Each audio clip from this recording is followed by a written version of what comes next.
Xin chào các bạn. Hôm nay bên mình sẽ giới thiệu đến các bạn cái sản phẩm xe lưng mới, cái dòng Rickjack mới nhất bên mình. Đây là các cái thông số cơ bản của xe. Mã CQD15 GC2R. Sức nâng 1,5 tấn. Tổng tải trọng là 2 tấn 7. Với các thông số là ắc quy là 48V này, 345Ah. Đấy. Rồi, bây giờ mình sẽ giới thiệu qua một chút đây, thông số ắc quy này. 45V 345Ah. 24 cell. Rồi, ngày xuất xưởng là 29 tháng 8 năm 2018. Hôm nay là ngày mùng 5 tháng 10. Về cơ bản thì nó là mới tinh, về tới Việt Nam nó vẫn khoảng hơn 1 tháng. Đây, với các thông số đây. Xe nâng là ZSM500, nghĩa là nó nâng cao 3 tầng 5m. S nghĩa là thể hiện là cái chữ size ship ấy. Và khi tâm tải trọng 500 và nâng lên 5m này, con này nâng được 1,4 tấn.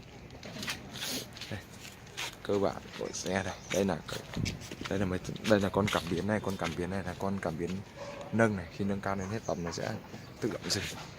Đây là con cảm biến nữa này. Còn đây là các cái thông số ắc quy ở trong đây. Đó. Bên mình sẽ thực hiện các cái thao tác cơ bản của cái dòng xe này. Xe này nó tương đối nhỏ gọn, nó rơi khoảng 2m7 này, còn là đủ để làm việc với cả Panet rồi. Đây là các cái thông số trên màn hình. Khi mình buộc một đây là dừng này. Đây ngoài trời sáng này mình không nhìn rõ, trong tối nó sẽ sáng cái này. Đây là đèn. Còn đây là chế độ thỏ rùa. Còn hai cái này hiện tại là đối với cái dòng GC này thì nó không có chức năng, nhưng mà khi mà bên mình còn một dòng cao cấp hơn điều khiển bằng van điện tử thì nó còn thêm cái chức năng, hai cái chức năng này nữa. Đây là 4 cần. Cần này là cần nâng hạ này, cần này là cần tịnh tiến này, cần này là cần nghiêng nửa cần, và cần này là side ship. Đây là tiến lùi. Đó, đây là cái tay cầm đó, đây là còi. Còn đây là nguồn chìa khóa. Bên mình sẽ thực hiện qua cái thao tác của cái xe này cho các bạn xem. Và bây giờ anh ấy sẽ thực hiện cái thao tác là tiến lùi đi, nâng hạ đi, cần đầu, nâng hết tầm này.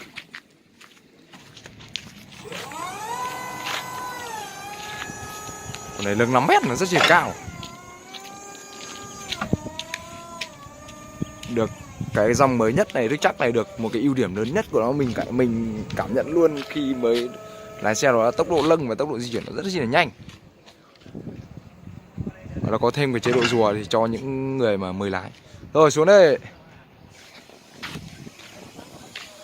Đó, khi mà nâng cao nhất lên thì cái lợi điểm lớn nhất con cảm biến này nó sẽ đọc được. Đây, con cảm biến đây nó sẽ đọc vào cái thành này. Nó sẽ tự động dừng, mình không sợ hỏng các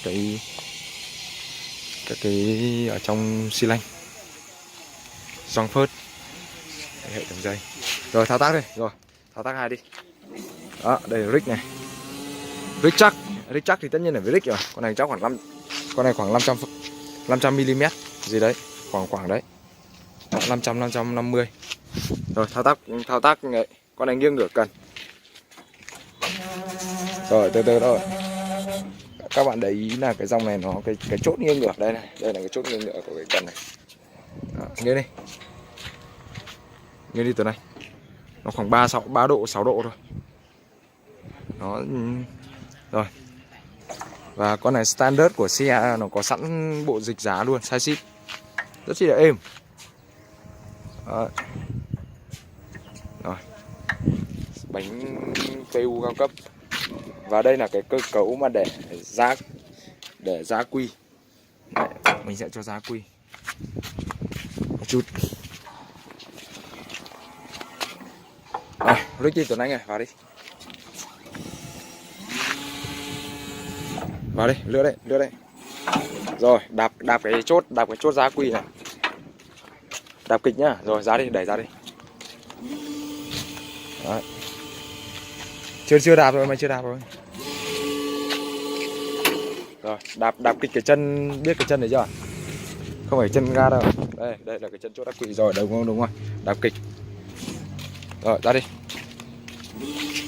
Đó, đây là ra cả ắc quy luôn rồi này. Đó. các bạn sẽ thấy là cái dòng này nó sẽ có 24 cái bình nối tiếp. Đấy. Rất chỉ là cao cấp và rất chỉ tiện lợi.